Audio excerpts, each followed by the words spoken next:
3, 4. We just live right now, man. It's going down, excited for the season. You know, we coming off a playoff win. I mean, you know, we had a couple wins.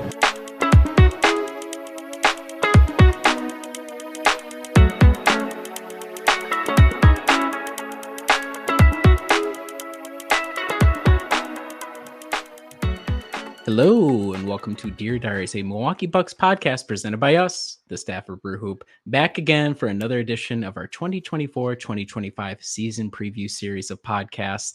This is a special episode. They've all been special, but this one's just a little bit extra special for two reasons. Reason number one, I think this is Kyle Carr's first proper season preview series podcast appearance because you were on with Ben for Platonia World. So this is your first formal entry into this series of podcasts. Kyle, how are you doing this evening?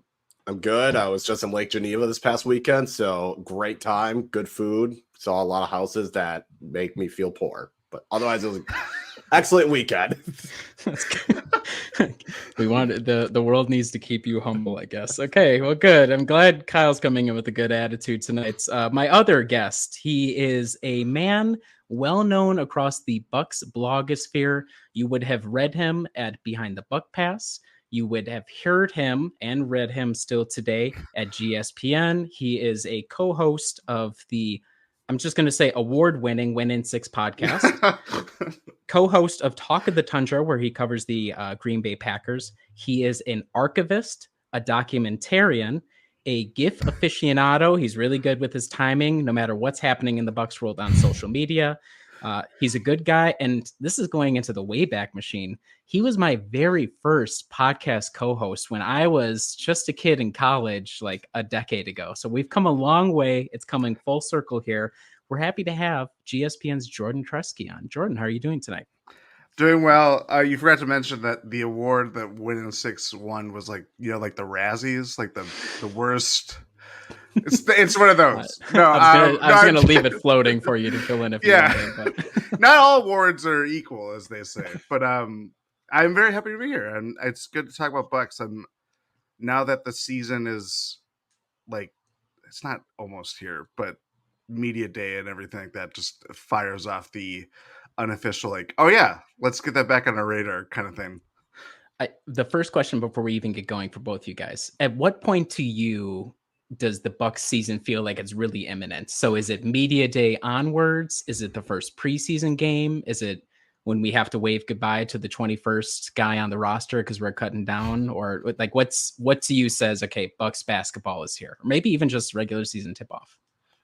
I think for me, it's media day. I feel like media day is really what kicks everything off. It's like, all right, everyone's coming in with a positive attitude of, we put in the work over the off. You can do a bingo, put in the work in the off season. Mm-hmm. I'm in the best shape of my life. I'm really excited to be here in Milwaukee. You get all the cliches. Mm-hmm. And then after that, you get into practices and preseason games that we really don't care, but we also care because it's basketball. We haven't gotten Bucks basketball in a competent sense since April. Yeah, I think part of it too is that now that do it for this long, it's I can have my Bucks fandom, but I also have it as it's not work, but it's work. Mm-hmm. Yep. So it kind of fits around media day of like, yeah, let's start thinking ahead. It's not like these like, oh, it's this signing. That's like an Exhibit 10 deal, like the start of September. I'm like, oh, okay, he'll be maybe good for the herd. Let's hope. I don't know, but yeah, media day is definitely it for me, and everything is super positive, and it will never be the same unless if you win a championship for the rest of the year. Completely agree. I do think this one's gonna be a little bit different because we're gonna have Doc on the mic, which I have a feeling is gonna be like a totally different level that we'll be achieving. Not to say that Bud didn't have some really good media day liners, but something tells me Doc's gonna be bringing the heat. He's had to kind of chill out for all summer, so I'm hoping he's bringing the heat. I think media day's on next Monday, September 30th, so it's right around the corner. So this is appropriate. We're doing this interview at this point. So I was gonna say, I know there's that article for the Ringer talk about like most volatile teams, and Milwaukee was one of them. And I know Mitchell Maurer had said, like, are the Bucks really volatile? And I just said, all we need is one Doc comment. And it's going to, we are 1 or 2 Doc comments away from it being a volatile situation. It makes it interesting to cover the team, though, right? So we got that. Okay. Sure. So we're going to get into the questions. Because this is Kyle's maiden voyage doing the actual season preview series, I'm going to have him ask the questions. We'll do the same format as we have on all the other interviews. Jordan will undergo the stress test of our 9 standard questions all our guests have gone through so far, the interrogation, as it were. Kyle will ask them, Jordan will provide his answer, and we will discuss based off of that. Kyle, you are welcome to take it away. All right, so we're going to kick it off like we always kick it off. So the first question is going to be, which new Buck are you most intrigued by? It could be one of the rookies. It could be one of the guys that signed in the offseason. Could be an Exhibit 10 guy for all we know. I got 2 answers. So I did it like short term. So like this year, Gary Trent Jr. I think that is probably the easiest one for me to do. He's going to be a starter, most likely. Long term, for me, it's AJ Johnson. I could see him. Chances are he's not going to be like anything worth like what we think of this like great next Giannis like draft pick or something like that. Like this putting your hopes on one guy and he turns out to be better than your wildest dream kind of thing.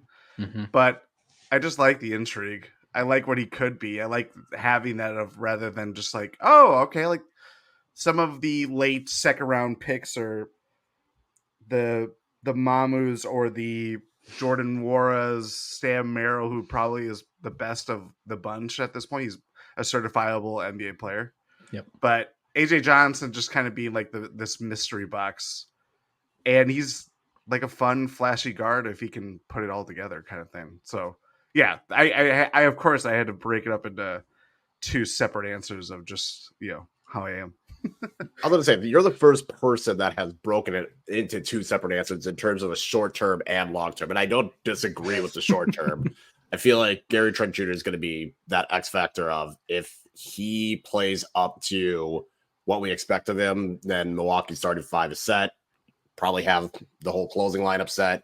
AJ Johnson's it definitely intriguing. I was one of those that was not happy with that draft pick when it happened. I think it was just because kind of just felt like what are we need guys right now. Be honest, it's because we had never even really heard of him. If you're going into the second round projections, it's just he wasn't on the radar per se. I also went all in on certain players, so when it didn't happen, I was like, well, why did I waste all this time prepping? So that was a big part of it. But yeah, classic Bucks draft right there. That's a classic Bucks draft. Yep. You're praying. You're like, please let all those 30 minutes of YouTube clips I watched, please let it pay off. And Deonta Davis. Oh, you took Thon Maker? What's going on? And it both didn't work out for anyone. Oh, I looked up all these players and we just traded it on draft day. Cool. Cool.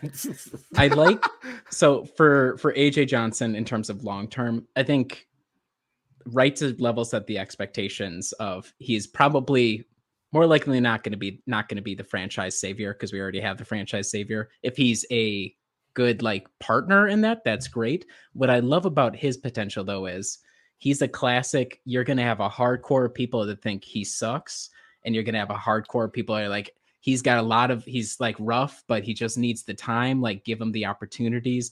Or maybe he'll have such a great developmental arc that there's nobody that's going to say he sucks. But I feel like he'll be divisive the first year, at least, especially. It's like, can he really do it? I don't know. He seems a little undersized. He's skinny. Like, I don't know how many people say he sucks, but there will be a little bit of contention around that as well, which I think is interesting. Yeah, I think the biggest thing with AJ Johnson is going to be just showing some improvement. So I think that's going to be the biggest one. But to shift over, speaking of young Bucks, we're going to go with the young Buck who will have the greatest impact this season. This is a player that is in their 3rd year or 2nd year of rookie year. And if just for the list of people, because I forgot to write that in here for Kyle's quick reference, AJ Johnson, AJ Green, Kyle, Andre Jackson Jr., Tyler Smith, Marjon Beauchamp, and Chris Livingston are your main group, obviously, unless you wanted, again, go deep roster. But that's the main 6 that you're going to be picking from. I'm going to go Andre Jackson Jr. I think he's the most exciting to me. I think he's not that far off, even though he obviously has some shooting. It's not even shooting concerns because I think from what we saw, and I'm not gonna be that guy like, well, he shot like whatever number it was. It's like it was small enough that we don't know, but it was more of like he's just scoring a verse. You know what I mean? Like he just doesn't. You don't know if he's gonna just totally like Draymond out there, where he just doesn't even look towards the hoop. He's always kind of like just swinging passes together. But it's just like the guy's super explosive. He can defend really well. I think the problem with last year's construction of the team is it forced him to guard, ones and twos. And we're like, why isn't he able to do that? It's like, well, let's not tack a problem on him because of how the team was made, in part because of just the Dame trade and just the, ripple effects that they didn't really plan for. But I just think he's a really good player. And as much as like AJ Green is already better than what I ever thought he was going to be, like I did give a thought to him. I just think what we saw in the playoffs, it was not a perfect series by any means. Obviously they lost, but it's like, there's something there. Like we know it. It's not this like fever dream of like, people love the toolsy kind of super explosive wing, especially in today's modern NBA. It's like there is something there. It's just a matter of how can that fit when it's not like everybody's dropping like flies in a playoff series against the Pacers. You know what I mean? It's the matter of having it work within the framework of the team. Really interesting point about the shit. So the 3-point shooting, yes. I mean, we could be obtuse and say he's a 40% 3-point shooter in the NBA or whatever, but obviously that would be intellectually dishonest of all of us. So we're not going to do that on this podcast. Really interesting point. Like when I think back to his highlights of last year, it is a lot of the passing, which makes sense because he would create like something out of nothing, or you just wouldn't expect him to pass. But at the same time, he'd be like in the fast break. And you'd be like, okay, here we like this guy can leap out of the gym. He's gonna, and then he'd like pull up, or he'd kind of turn to the side a little bit, and he'd still get like a good pass out. But it was a little bewildering. It's like, wait, hold on, I didn't think you'd go back to whoever for that play. I thought the 2-on-1 you'd be able to handle it, but I guess not. So that was kind of interesting. I'd be curious if it's like was he trying really hard to fit in with his veteran teammates around him? That would make some sort of sense to me. Is it something that he just needs to get more comfortable with? I think that's a lot of questions, but I agree that we saw enough little blips along the way to say, okay, there's something can be put together here. Like, I feel like it's not completely likely, but we're going to see progress. I feel like that's something you can write in pen for this year. Well, and I think also if he cuts down his fouling, that would be a huge boost for him because we know he has the defensive capability, but the problem was he would just foul so much. And with Adrian Griffin, it was like, write it out, learn it. Like there are very few things Adrian Griffin did correctly, but I think letting his guys figure out foul trouble and stuff was one of the few things. So can Andre Jackson Jr. curb on that?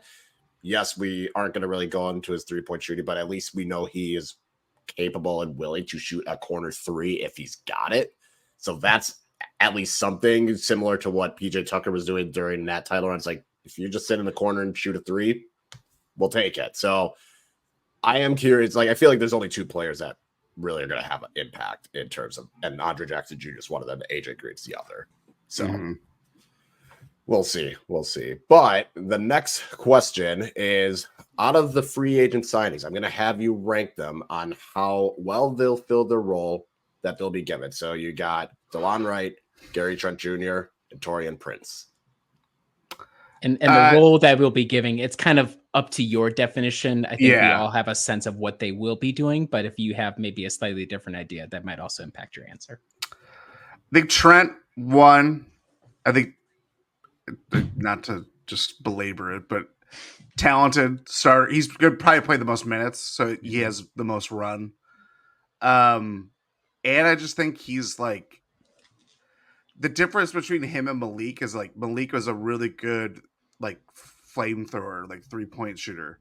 He didn't really show more scoring than that. Like he could hit it off of, like pin downs and like different kind of shots, but it was mainly just spot up or transition. Like it's kind of just what you expect. Gary Trent Jr. is kind of, he's not like, I wouldn't expect him to be like what Chris is to this team, but he can give a little bit more off the bounce. At least that, he did with Raptors teams that were steadily declining when he got traded there. That's where I get a little bit more kind of excited by him. Like Beasley, I just thought like, oh, that made sense for what it was. As a vet min signing. Obviously, Gary Trent Jr. is the same, but there's just a little bit more there for me that I think he's always been kind of, whether undervalued or just kind of, he's done the same game that he's had in Portland and Toronto, and it's always just kind of worked for me. I'm going DeLon Wright next. I think the biggest thing is I know he's had like some durability issues last couple of years, but I just think he was, when that signing came through, I just thought it made total sense. He's really rangy. He's really good defensively. He kind of is like in that Andre Jackson mold of like, he can score, but is that just because he had to score on bad teams when he got traded there, or, that kind of thing? Is he going to be more kind of supporter role, fill in the gaps, and just kind of keep the ball moving within the structure of the team kind of way, or like that kind of role player? I just think for him, it's like they don't have another guard beyond Dame that you'd really trust. He kind of elevates. He's one of those guys where you just don't think much of, and then he can have like a George Hill kind of impact when George Hill was good. Mm-hmm. First go around. First go around. Just want to make that clear. And then I don't know. I think that just makes more sense. Taurean Prince, I like the signing. My worry in my notes, I wrote the role that he's brought in to fill was better Jay Crowder. That's just how I've always looked at him. Yeah. the bar, in the words of Kyle Card, the bar is in hell. We just have to be able to clear the bar. That's all we have to do. Yeah. Good God. Yeah. Sorry. But I think the thing for him, I know there's a lot of like, oh, he could be like a small ball four. I just don't know if that's going to work, or if he's going to see a lot of run that way. Because it's like, you still have Giannis that you're going to play for 33 to 35 minutes a night, hopefully. Bobby's going to get some time if they kind of play. I don't know how Doc will figure that out, but I just think that's like, it's the death lineup that we're trying to like figure out for this team. And in reality, it could be like, we see that, I don't know, maybe 300 minutes in a season. Like, I don't know. I think, and plus too, like Chris, because of his own, issues, I wouldn't be surprised if we see him more as a four because he's better off that way. I think he kind of showed that in the playoffs last year when he was playing on like one leg. I just think there's a lot of options that could limit Prince as like what the Bucks thought they were getting with Jay Crowder whenever that was 18 months ago or whatever. So yeah, that's how I rank them. Yeah, I feel like that's completely fair, Gary Trent Jr. I feel like DeLon Wright is like this interesting one is because of what he can do and it also depends on how you describe his role. Like, is he going to be just the backup point guard, a George Hill? Is he going to be in a closing lineup? How much of covering for Dame is he going to need to do? So I'm very curious what DeLon Wright will do. I feel like Gary Trent Jr., everyone's kind of said everything that needs to be said. Taurean Prince, it's always funny to me when his biggest claim to fame was explaining how to rebound in that press conference. God knows how long ago. And that seems to be the one thing he doesn't do well. And it's just like, how did that happen? So, but yes, better than Jay Crowder. I mean, it's not hard to do, but I will be happy with better than Jay. Fingers crossed. Fingers crossed. Shout out to you, Jay. We know you're listening. I think the thing about DeLon Wright and the role that he will fill is on Bucks teams, either the backup point guard, we'll just call him that, is like the most important guy or the least important guy. We've had George Hill tried to save the Eastern Conference Finals for us like by himself, and then we had like Jeff Teague, who had a role to play in that Atlanta Hawks series, of course, but ultimately did not have that big of a role, to be frank. So it's like, where on what end of that spectrum does DeLon fall? And when you think about those other teams, previously it was with a guy like Eric Bledsoe or Drew Holiday as the lead point guard. And that's just such a different guy from what Dame does. So how does that change the calculus? And so he's intriguing to me of what that fit is going to be. I think you're right, cause like he has probably the highest ceiling of maybe impacting whatever the final winning couple of plays are. But who knows where he'll fit in within the shuffle. And that's something that's curious. We'll have to see, because we didn't really have that last season. All that, I mean, campaign, respects, love, but not and Malik was signed when Drew Holiday was supposed to be the guard. So conceptually, it just didn't, after the trade, it didn't work, which is fine. Like, he did the best he could in the situation. So now that we have a couple of other guards in the rotation that are better fit for what we're trying to do as an entire team concept, that's really fascinating to me. And I think there's a lot of good potential there. But you're right, Jordan, that like they'll kind of be there. DeLon Wright, I'm sure, will have nights. It's like, okay, DeLon was cool or whatever. And then there'll be nights like, whoo, wow, DeLon really like bailed us out in that one. Thank God he's on the team. So I look forward to those evenings of his. True. All right. Well, now I feel like that was the easier one. Now we're going to go to the harder one. And it's going to be rank these players in terms of importance this season. Dame, Chris, and Brooke. I have it ranked exactly in that order. I think Dame, now that we've had some perspective of not being in the season, I think that helps. Of just like, yeah, he had a really like not ideal way to come here. Like just the trade happening, 4 days or like the weekend before media day and camp started. Yes. He didn't, because of all the stuff with Portland and how they handled like the media or his trade requests and everything like that, didn't really want to risk getting hurt. So he couldn't practice or like get, ready, muscle watch, whatever, get in that boxing ring, whatever he likes to do.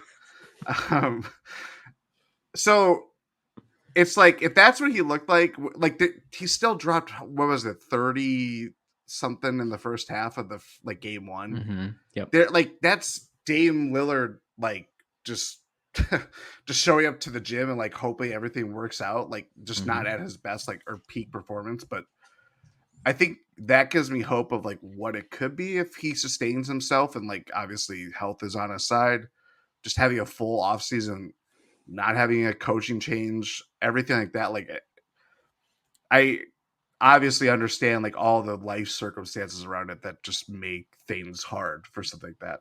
So I think that, to me, if it's still more like last year's Dame, but it just looks better and it can, like, it's more consistent rather than like he has it going for a half and then it's like, lopsided where you don't know where he is. But I think there's a better way that they can find this balance within the whole organization, just how it works with him and Giannis specifically too. Chris is just more straightforward. It's like, you just want to see him healthy at this point. It's probably even a matter of, load managing him just because you don't want to overextend him so soon in the season. He's a really good basketball player. Even all these things, his body breaking down. And it sucks that we have to appreciate him more when those things happen, because it's like you see him just, again, looking like he's playing out like the YMCA, but like still doing things that he just does. Things just like, yeah, that's what he does. That's just, I don't know. I think his is kind of more straightforward. Brooke is like, he's always this weird test case of like, we always think that the Bucks can get a better center. Then you look at what happened this summer and it's like, those guys are getting paid top dollar. You look at who you could trade for, and it's like, that's not really good either. Like, I think there's a way where we know they want to play differently defensively. And, that's just not just like a fan thing. Like, I know that's the reports that they said of like why they were exploring him on the trade market and stuff, but it can still happen when he's on the team. Like that, no one has ever doubted that he's still a very useful player within the framework of the Bucks. It's just like, if you have a healthy Giannis, if you have a good 4. Maybe that's Torian Prince. It sure as hell wasn't Jay Crowder. I think that's where it's like, I don't know. It's very. We both know what Chris and Brooke can be within this team, even after the Dame trade. I think what's more exciting to me is like we still don't know what Dame is to this team yet, and it could be maybe we're just putting our heads in the sand, and it's like this is what it's going to be like, and it's could be great, it could be awful, we don't know, but I still have belief that things can kind of coalesce for him specifically. That last year was just a product of massive life changes that just happened on his doorstep.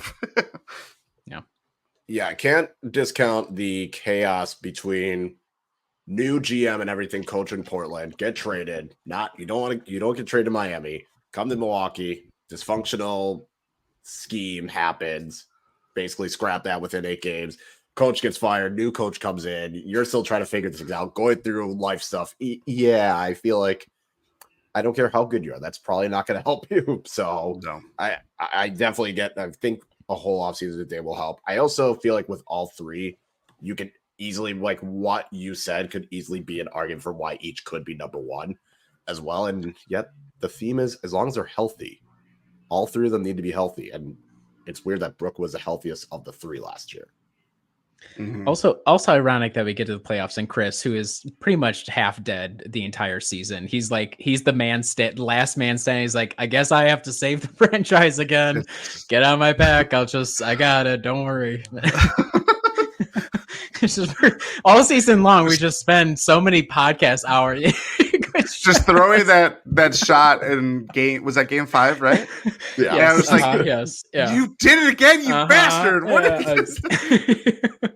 That's his signature shot. That was such a good impression of Chris's game 5 shot, Jordan. That's a high recommendation to go to the Brew Hoop YouTube page to see that one. It's just very funny to be that we spent so many hours on the podcast, be like, wow, it really sucks that Chris is injured. You know, that's a huge concern moving forward. And we get to April, it's like, Chris is the only guy we got. Thank God Chris is as good as he is, because what the hell would we be doing if we didn't have him? So there's a huge dichotomy. It'll be very interesting. It feels like even when they slow roll him, it's just, he's so like, I literally just call it, he's not lucky. Like they'll slow roll, like, okay, we're going to really take our time getting back from this ankle. And he'll get like 3 games. You're like, all right, Chris is looking good. His minutes, he's like in the mid-20s now. And then he'll be like, Chris slipped on an ice cube and is back in the ICU or something like that. Like, so if we can get there with the playoffs, I think that's great. And then on the Dame point, consistency. So even if the Dame that we get is a reduced version of what he was, not the very last Portland season, because that was a little bit of an outlier for the last couple seasons that he had there. But if you get something along the lines of those last couple of seasons, but it's just more consistent on a night-to-night basis, like that 30-point game 1, in the second half he didn't score a single point, which ultimately ended up being okay. But like, you want to talk about boiling down a guy's season into like literally 48 minutes of a competitive basketball game, 30 points one half, 0 the next, and it ended up being okay because they won the game. But just the consistency, I think, would be huge for both him and the success of the team. Yeah. And I feel like one of the fun things with Chris, I feel like every season there's a slow roll, whether it's because before it was like, oh, it takes him a while to get going at the beginning of the season. Like, it's fine.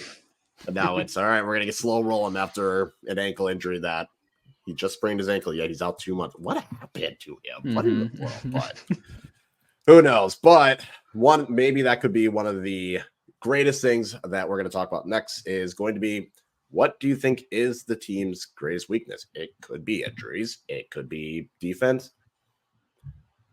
I feel like there's no wrong answer for this.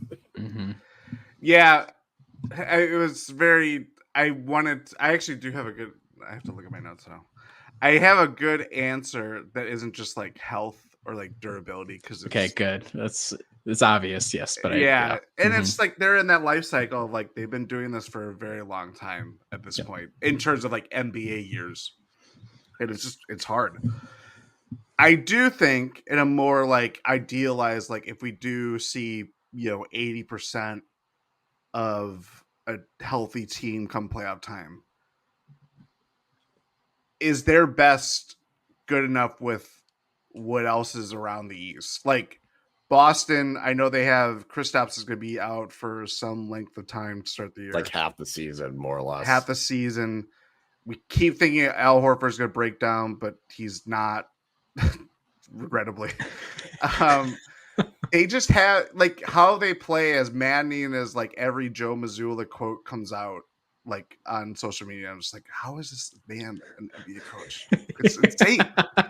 It's like a cartoon character just coming to life. Sorry. It's Mad Libs, but just like in NBA coach speak. He's freestyle. You think Doc freestyles on the mic? Joe Mazzulla, he says he just throws the script completely out. The one I'm going on a tangent here, but the one that I saw, like, they interviewed him, this is maybe like last month, and he was like saying something like, the worst thing you could say to someone is like, good job, because that means they're slacking. And I was like, whoa, man, let's tone it down. You know, like, okay, we get it. But yeah, Boston is just a really good constructed team, and they play in a way that, you know, the 5-out, the idealized way that Bud wanted to play, ironically, in Milwaukee. And the Bucks were almost there, at least in terms of, like, you know, first couple years, and then they changed their offensive system.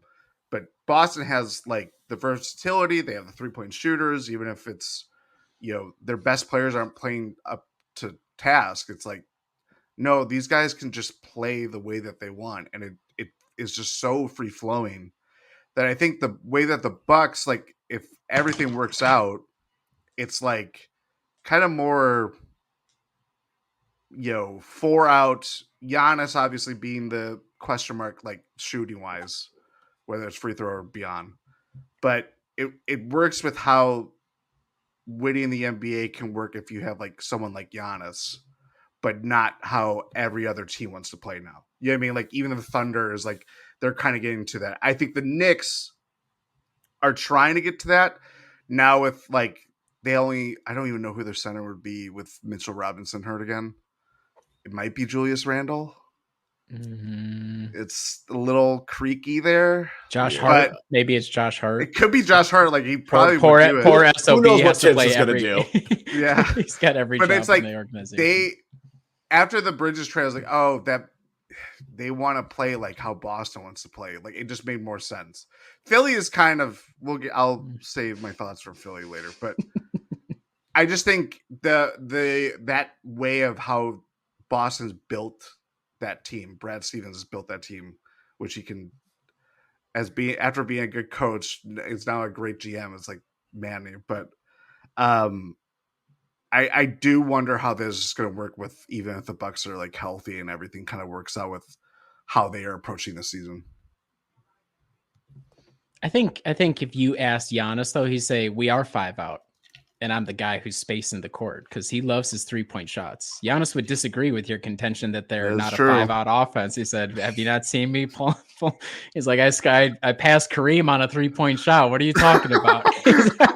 Which, ironically, it was probably, like, obviously an awesome moment, but horrible for the direction we need him to continue to develop. Like, he gets the most unlikely 3-point shot you'll ever see. But yes, I tend, it's an interesting contention. Like, okay, why is the team relevant? Because Giannis is here.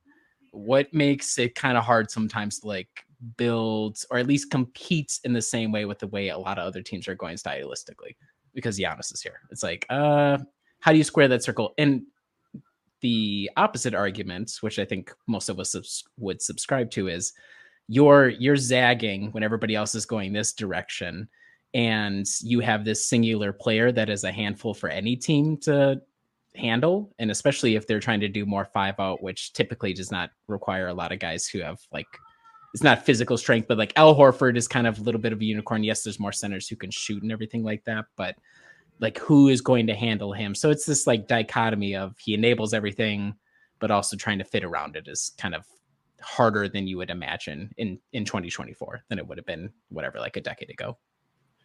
Yeah, I feel like a lot of the times we keep asking, like, okay, what does Milwaukee need to do to beat Boston? What do they need to do to beat Boston? Because I feel like that's the one team where everyone's like, they're the only ones that truly stand in the Bucks' way. If the Bucks are healthy and fully clicking, Boston's the only one. And we don't need to worry about Philadelphia. And then New York's kind of this odd one because they have no center right now, unless they're trying Julius Randle or Precious Achukwu. Like, it's interesting how I think that's interesting you brought up, though, that matching up with Boston might be their biggest weakness, because that is the bar that we've been setting for the last 3-4-ish years now, I think. Maybe even further. Like, they beat them with that last Kyrie year and everything was just falling apart after they went to the conference finals. But like, Boston's always just kind of been that like yardstick team. And I mean, part of it is just because they're always in the mix, and they're the one, the Bucks win the title. It's when they flame out and Stevens steps down as coach. And it was like their worst year since they were like truly competitive, like what, 10 years like that. That's where it's like, it's just really tough. Like, how many times like watching Boston games, it's like they swing the ball around, they know like how to kick it out, and you just see Bucks defenders having to do like the closeout stance as they're running towards them. It's really tough. It is really tough. The other thing, very like, okay, if you look at Boston as the competitor, I think also Boston with, like, for example, the Al Horford acquisition, that was back in 2016, summer of 2016. Like, that paid off in terms of dividends for them those first couple of seasons where it was those matchups and he could not completely handle Giannis, but made life a lot more difficult for Giannis, and then everybody else around Giannis didn't cover themselves with glory all the time.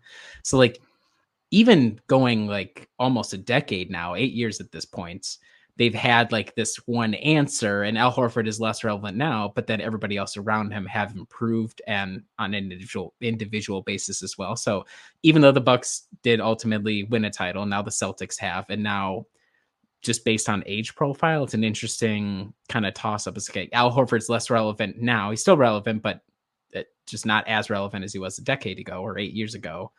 And yet there's enough growth from everybody else. It's like, it doesn't really matter. Their defense is still stymieing all over the place. They have Drew Holiday now. Like, it's just interesting if, as you were saying, Jordan, like if you look at it on a wider time span, like going all the way back to 2016 and beyond, like when Giannis really started taking that step forward, like, okay, this is a guy, this is like the guy now.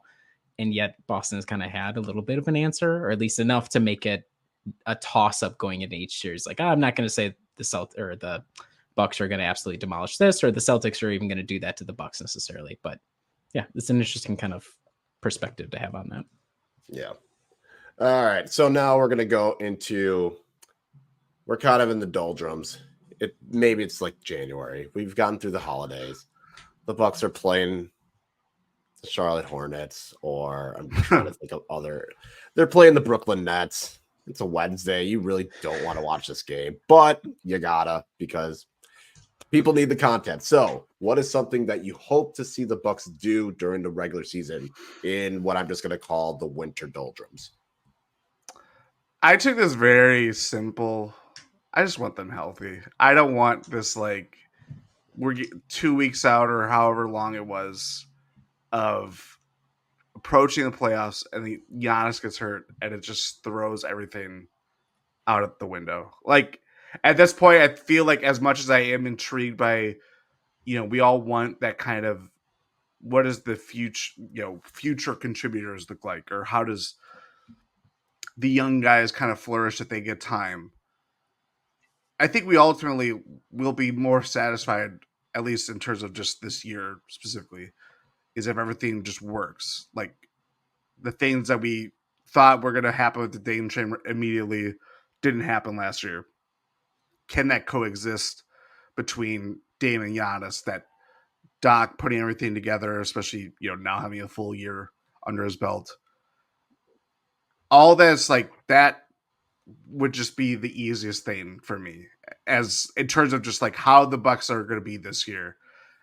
Health is obviously the biggest thing on my mind. Just like, I don't want to see any like consequential Bucks player, or any player for that matter, just go down, and we're like, well, how are they going to get through this, stretch when they have to play like the Boston's, Knicks of the world, like right away? I don't know. I'm very, as much as I couple years ago, you try to find like the fun things that you don't expect to happen. It's like we just don't. I don't want anything to screw up this ride anymore.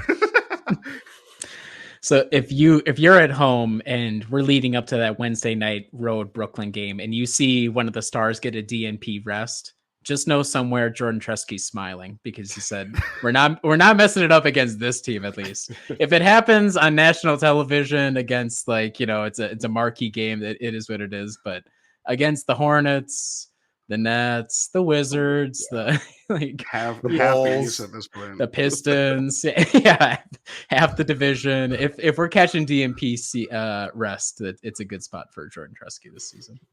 Yeah, I kind of agree. It's like part of me is like, no, I if I'm gonna watch this game, I need something, but at the same time, it's like I don't need Chris getting hurt because he rolled his ankle because some dude that's on a two-way on the Detroit Pistons was just in the wrong place at the wrong time. It's like I don't need that. Yeah, like I don't want to stay up on a West Coast trip and they're going out and playing. I don't even know who there's not really a relevant team out west. I feel like it's kind of weird. Maybe the Kings, Rockets, I feel like the Kings have something. I'd say Rockets, I guess. You'd Trailblazers. Say the Blazers. Well, no, Dame will because play that that for is a game. sure. Dame Right. That'll be a marquee game regardless. Yeah, so like the Rockets, like I don't need them getting hurt playing the Rockets. Yeah. I think that's a fair one. So well, and the upside to this that's not spoken is if excuse me, guys are getting rest, some of the deeper bench guys are gonna have to get some run. You want to see a couple of minutes from AJ Johnson? What's a quick way to do that? Dame is going to be sitting the night out, and you're not going to run DeLon Wright for 45 minutes in a regular season game. So that's the other upside is there are enough young guys now on the roster that you're like, okay, let's see what's going on here. It's like they're going to have to get minutes somehow, and that's a nice, easy way to do it in the doldrums of the winter road games in particular. Yeah. All right. So the fun part. In order for the Bucks to win the title, they must blank. And we only just ask that you don't say win 16 games. Don't say win 4 series. No iteration of that. They got to go to that Riley, you kept saying like, don't say win 16 games. Like, yeah, but we got to expand it now. So yeah, I know. No iteration of that. No going to that whiteboard and erasing whatever the previous number was, and then like, 8 more to go. Woo! Yeah. Woo! Let's go. Again, this sounds very simplistic. It's got to be honest. Like we obviously didn't see him last playoff run. Heat playoff run. He wasn't. A lot of things were going on at the time that to isolate how he played in that series, it's really hard to have that perspective just because, the world was falling apart. It felt like during that series, literally everything changed after that series. So, the last fully Giannis playoff run that we saw was him willing the Bucks to 7 games against Boston. They had a 3-2 lead. And it was it felt like he looked like the best player in the world. And you're seeing a playoff sense where, as good as his regular season was last year and just how hyper efficient he has become, and he already has been for a very long time. It's like when you see it in a playoff setting, and I'm saying this about someone that went to the finals and won a title and scored 50 games in a closeout or 50 points in a closeout game. But it just reinforces just how dominant he can be. And the fact that we haven't seen that in a couple years is obviously why they bounced out in the first round the last 2 years. I didn't get to see a lot of the Olympics just because of the time zone difference and, work and everything. But it's when you see him play like that, and you're still scared, just don't want him to be hurt. But even with a team that doesn't have the talent around him, like what the Bucks have built, and he's still just so good, it's it's so easy to say, but it's just having someone of Giannis's talent who if he's not your consensus number one, top player of whatever of the NBA at whatever time. It's like he's in the mix. Mm-hmm. So just having that and having that full capability from him is like it erases a lot of the questions of like, what does this look like against a team like Boston or whatever like that. He's just kind of this, for lack of he can neutralize all those questions, for lack of a better way of saying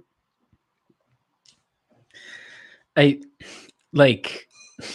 I just want to have more playoff games with him in them.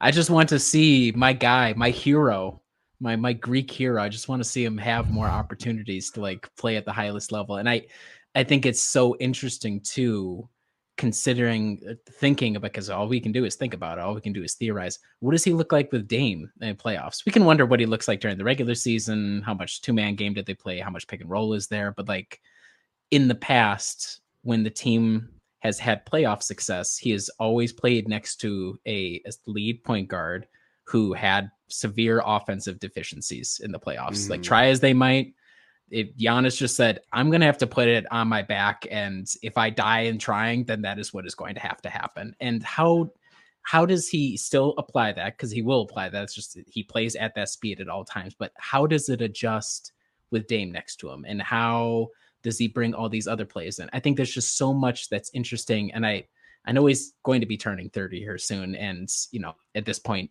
how much more potential does he have? But it feels like his skill set is so wide that he can still add so much, or he can adjust so much. It's like people who watch the NBA think of Giannis as this kind of player, which they're right to think about, because when he's in the playoffs, this is how he plays. But when he is surrounded with this other talent or this way they're going to play, I believe he can do it. And I think it would just be so fascinating to watch it. So, and in fact, actually, Jordan, I think you're the first one to just say Giannis. They must Giannis. So I think you got the first Giannis mention as Bucks winning a title. They must Giannis. And it feels about right. I think it's that's a good pick. That's a good selection. Well, I feel like the Bucks go when Giannis goes. Yes. Like, it doesn't matter if you get Dame at 100% and Chris at 100%. Like, Dame's at the top of his game and Chris is 100% and Brooke is able to be as effective. None of it matters if Giannis isn't there. Now, should Milwaukee probably get past the first round without Giannis? Yes, I think so. But it does, like, the floor and the ceiling just completely crater when Giannis isn't there. So, yeah, I think that is probably the best answer, is honestly. But the team is talented enough, as we saw in the Eastern Conference Finals, to be able to, in a pinch, get through if everybody else is healthy enough that you're not like really having to compensate. Like, Dame has Achilles trouble as well, like throughout the first round series. Like, he had a great game 1, and then the injury started acting up. So who knows if he's healthy throughout? How does that change things too? On top of that, but it's just a totally different team you have to contend with Giannis for obvious reasons. Even like the Heat game or Heat series the year before, like, okay, Giannis is out there, but it's a diminished Giannis. Like, Giannis doesn't have to be completely at 100%, but he's got to be pretty close. And that's why it's so miraculous he came back in the finals after nearly losing his leg, and he was just like, I'm good. It's like, okay, all right, we're gonna be all right, I think. So it's underrated, underspoken, but it's just because he's like, it is everything. So it's obvious, but it's good to point it out to bring him back into the conversation, because we haven't seen him in a long time. Like, you think we haven't watched Bucks basketball in a while. We haven't seen Giannis play basketball for like an extra month past that, essentially. So it'll be good to have him back out there again. Pretty much. But all right, we got the hardest question and the biggest question. We're asking you to try and look into a crystal ball and see what happens come June. But when it's all said and done, where do you think the Bucks will finish in the East, and how far will they go in the playoffs? I think third. I think Boston, even with Porzingis being hurt, at this point, like I mentioned before, we keep thinking Al Horford's going to break down. He's still this kind of like, I can still take this out and go for a ride for 20 minutes or whatever, like an old classic car. I do wonder. I mean, it's, as the Bucks know, it's just a lot of miles under your belt, and how and you add in an Olympic year, and even though Jason Tatum got benched for a lot of those games, it's still, you played a lot of basketball minutes and high level basketball minutes too. So how does that look going into defending your title? Even if Joe Mazzulla doesn't call it that or whatever he said. Obviously, I would think that they're going to be, if they're not one, I would imagine their floor is 2. I am very intrigued by the Knicks. I just think there's a lot of positive momentum. They're still ascending. They have a really good, top 8, even with no Robinson for a while. And at this point, he's just kind of going to be, that is who he is to me. He's going to be really effective, then gets hurt and has a lower leg injury. And you're just like, well, we'll soldier on without him. Yeah, I mean, they'll get, if it's not, like Kyle mentioned, if it's not Randall in the starting lineup, it's probably going to be a Chua or some guy that they bring out the street kind of thing. But Philly, I'm just not totally sold. And it's, again, I think they're as exciting as getting Paul George is. They're still super reliant on Embiid. And it's he's always going to be hurt. So I try to think of other teams, Cleveland's always kind of, I don't know if they've done enough to really figure it out. I know they got is it Kenny Atkinson went there, right? Mm-hmm. I think so.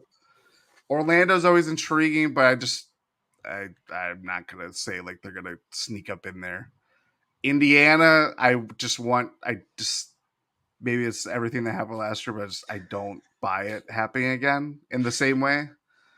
Yeah, I think I don't know if another team gets in the mix of just kind of the top 4 of who's going to be hosting a playoff series come the first round. So yeah, 3rd for sure, I would say.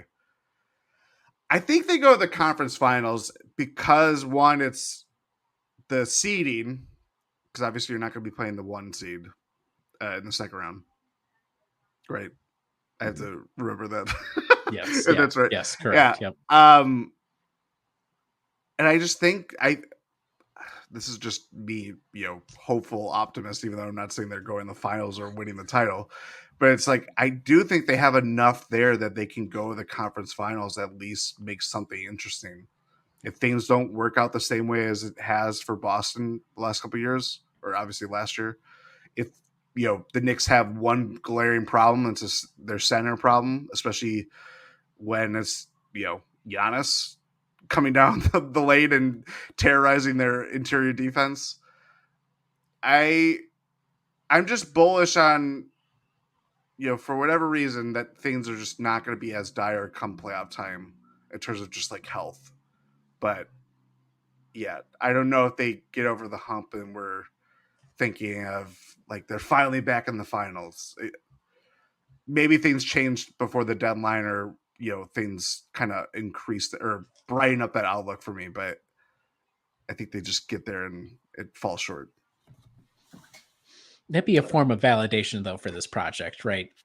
I know every season, titles are the only thing that matters. If you don't have a ring, you're a loser, you suck, all that. Of course, I pedal in that as well because I'm a content creator for the NBA. But in reality, for this iteration with Dame, even if they just get to the Eastern Conference Finals, it's okay, I know they'll be hoping title all the way through, but that's a huge step forward. That's the biggest step forward the team will have taken since the title. And it wouldn't surprise me if we have the sense of how things are going to work. We have a better idea of it. And maybe there's still some portions of it that aren't completely ironed out for whatever reason, and they're not able to get over the hump. And it could even just be the Celtics could just be better if we face them in the Eastern Conference Finals, for example. That's just a possibility. But if you can get there, I think you learn enough along the way that then you say, okay, now obviously it's finals or bust. So I think to be realistic, but also optimistic kind of at the same time, I think an Eastern Conference Finals would be everybody would be happy with that. I know once you get there, you're well, why not go all the way to the title? But if you can get there, if you told me before this season, before anything happens, hey, they got to the Eastern Conference Finals and we're really competitive, I'd say, okay, they're moving in the right direction. Dame's not dead yet. He's not 45 years old yet. He's still under contract for a couple more seasons. So it's just moving in the right direction. So I like that take too. All right. Yeah, I think I have nothing more to add to it, I guess. So Beautiful. I don't know. I feel like it's one of those where, and I'm also trying to save my answers because I know Riley and I were gonna give our own answers, so I don't want to spoil too much. But no, I think Kyle's thinking play-in, and we'll be lucky if we get out of the first round. I am not thinking that. Unless Jay Crowder's back on the team, then maybe we have to call Jay in again. If Jay Crowder comes back, then maybe I'll have to say we're looking rough. But so yeah, we're all right. We're done with the Bucks focus questions. We're gonna, like everyone else that has been on, they each get their little section or their little time to talk about something outside of what they do with the Bucks. So we are going to let Jordan have his trip to the archive. So I'm going to let him take it away. Yes. Obviously, having done this for a very long time, I'm just interested in sports.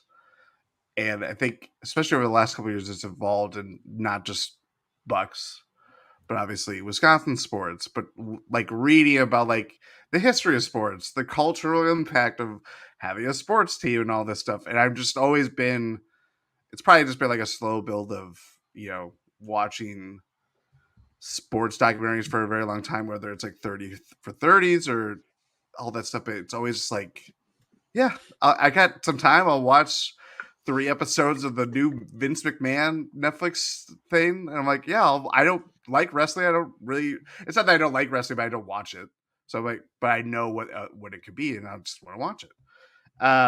So yeah, I'm just always interested in how people tell the stories of sports, whether it's like team sports or it's a specific sports team that even I don't have any affiliation towards.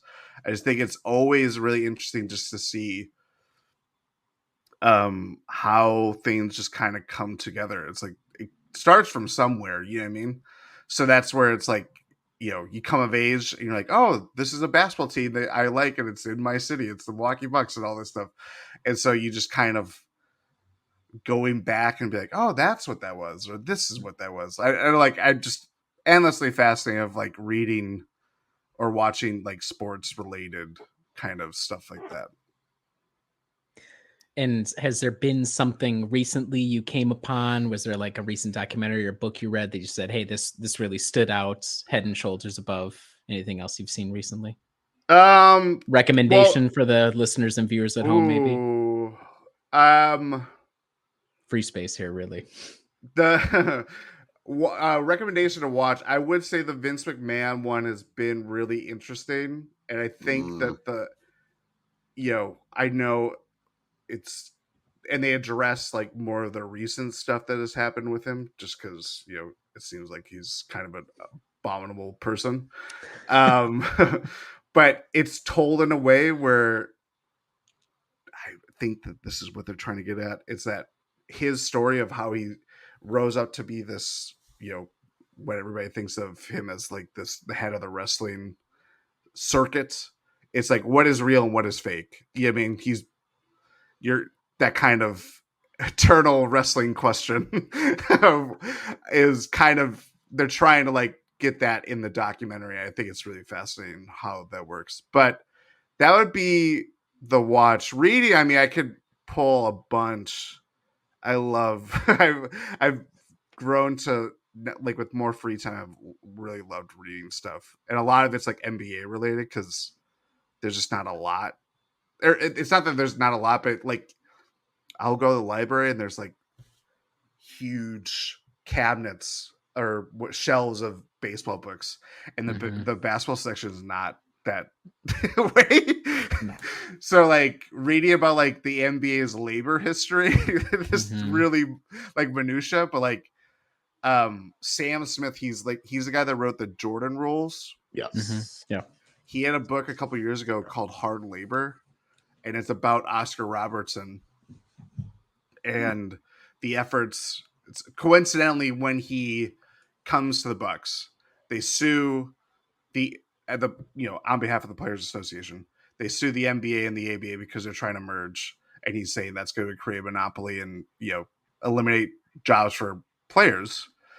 And at that time, it's like the stance that you have to do that when all sports leagues they had, I'm going to get really nerdy here, but Go for it, please. the reserve clause where there's no free agency, these players are bound to their teams, and teams have all the control. And Oscar Robertson was like, no, we're not. I want to get rid of that. He wanted to get rid of the draft, which like at that time would have from reading that book, it's like, what are you doing? Like, what are you talking about? Kind of thing. But it goes into like all the different things of, why the players obviously fought for it, rightfully so, and the struggles of players, the deaths of players because they weren't insured, they weren't protected or anything, like things that you take for granted now and just like are built into the system. It's like I was explaining before, it's like those things happen because people fight for that, people do stuff like that. So I think that book was really good in just all the different details that you just like. It felt like when I opened it, it's like go into this fountain of just knowledge of like, holy crap. I'm just like getting inundated with all these different facts and stuff like that. So yeah, if you're looking for a good kind of like old school MBA book, Hard Labor is really good. Really good. One final question for you, since I have a documentary or a documentarian and a documentary watcher. Does the long-term existence of NFL films, is that the great differentiator as to why they're like, and maybe I'm assuming too much. To me, when I think of sports documentaries, like American football documentaries are head and shoulders in terms of, if you're looking for the whole historical picture, they're head and shoulders above all the other sports. Is that almost exclusively down to the existence of NFL films? Since I just looked it up, it's from the 60s, early 60s. Yeah, you'd be correct. Cool. I think part of it is just like they were so cutting edge of using television as a tool rather than like another book recommendation. Howard Bryan wrote a book about Hank Aaron, and it's not just about Hank Aaron, obviously, but it talks about the Milwaukee Braves and stuff like that. And Milwaukee Braves, before they moved, when they were like at their height, they weren't putting games, or at least home games, on TV because they were like, we want people to come to the stadium. We don't want them to rely on television, which now is like, crazy because that's how leagues just function with television there. But the NFL just made that as like, part of their organizational arm and just reinforced it, like whether it's NFL films or like, Monday Night Football or stuff like that. It's like when you try to find like a Bucks game from even like the 2000s, it's still hard. That's where it's like the NBA is so far behind, and part of that is just like the circumstances of trying to run things when things fall apart, and you kind of have to bring it back up, but only for it to go back down, kind of thing. But yeah, the NFL is just kind of, it's crazy how they figure it out pretty early and use it to their advantage rather than like looking at it as like a way that would take obviously money away from that. It's like, no, we can make money off of it if we're really smart. It builds the whole ethos around like the NFL. Like it's this hallowed thing. It's like, dude, they have footage from like the 30s. It's like, and they do it. It looks great. They do it. They've done a great job doing interviews with people over the decades of like, look, these guys were playing in the 30s, 40s, like even before the NFL was what it was. Like, get them in here. Let's interview them. Let's have that like on file. I think it's why the NFL is different for a lot of different reasons. But I was just curious for your thoughts about that as somebody who watches a lot of sports documentaries. Yeah, I feel like that's one of the things that everyone's trying to do now. Like, I feel like everyone saw what the NFL did and we're like, okay, we need to find a way to do that. So a lot of, especially like the Netflix ones, where it's like there's a couple on Formula One, there's been a few with like soccer, there's been a few with tennis. Like, it seems every other sport is trying to get into that, and the NFL just perfected it. And it was one of those where you can easily watch it too. Like, you just had to put it on ESPN and it'd be showing, or you would just go to NFL Network and they would just have a catalog of everything. So it is, I do enjoy it. I feel like ESPN was probably the closest, their 30 for 30s of trying to like recapture it, but yeah, nothing really the NFL ones like in the 90s. I remember watching those as a kid. Mm-hmm. It's crazy. And I think part of it's like, not to keep going on. No, please. But, that's what this section's for. So you give me the floor, please. I'm like, that is the point of this. This is the point of this section. Yeah. It's just like, I think it's like as far or like as advanced, I should say, as like things feel technology wise, and it's rare when games are not televised. You know what I mean? Like we take it for granted, but it still is like things are cyclical. Like the fact that we think we know that the Bucks are going to be on Bally, but you don't know how you're going to watch it. Like, is the Amazon thing? Like, it's still like fights. It has that like cyclical nature of just trying to like, you just want to watch your favorite team play. And it's not that hard to like, it should be this hard to like find the right way of, just watching a basketball game.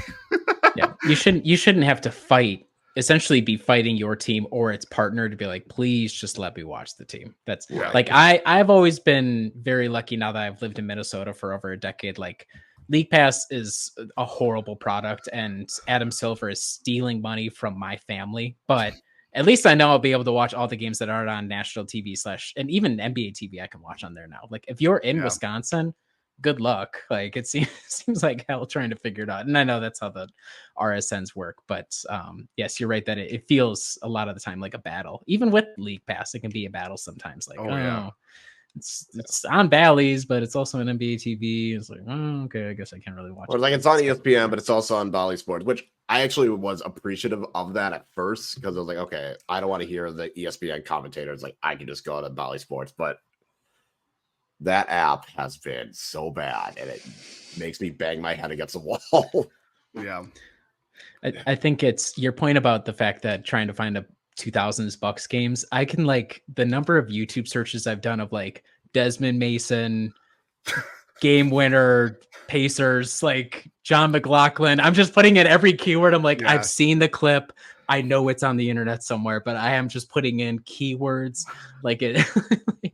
Like a shotgun and hoping I get to it. I'm just watching John McLaughlin and Jim Paschke commenting on so many crappy games. I'm like, please, I have to find this clip at some point. It's hard. It's really, but you just want to enjoy like a 2000s Bucks game. It's like, I guess I could, but I'm just trying to find that one moment and it's not easy. So that's a good point too. It's not.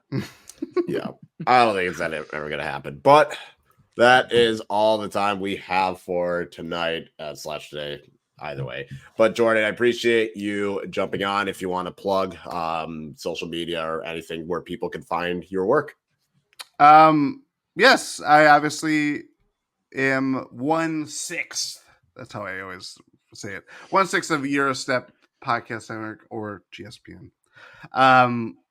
Doing Bucks Pod with Adam McGee. That'll start our little summer hiatus will soon be over as the season gets near. But obviously Ty and Rohan do fantastic work with the Eurostep. Me and Newmack are doing Packers Pod. It's Talk of the Tundra. If you want to hear about the Packers and big game with the Minnesota Vikings coming up, and Malik Willis is really good. They're winning without Jordan Love. It's pretty fun. And we got a Brewers Pod and they're playoff push is coming out. I'm just gonna keep pushing. But yeah, all those are at Eurostep or GS. Like our Substack is our home for all that stuff. So just type in GSPN Substack and you'll probably find it. Otherwise, I'm at Jordan Treske on whatever social media service there is at this point. We're still just gonna call it Twitter. I'm not calling it X. So yeah. Not doing that. But I occasionally will do it as like a joke, and then everybody just looks at me and I'm just like, "What? What are you talking?" You can't do it with a straight face. That's the problem. Yeah, there's too many other connotations to it that just doesn't work. Yeah. But I'm sure someday Elon Musk and Jay Crowder can both be on some deserted island in the future. That is all that we have. Make sure to check us out on brewhoop.com. We're going to continue this series. We're going to have some more guests come on, and along with myself and Riley and maybe Adam Paris, given our own predictions. So thanks for listening. Make sure to listen to us wherever you get your podcast, and we will talk to you later.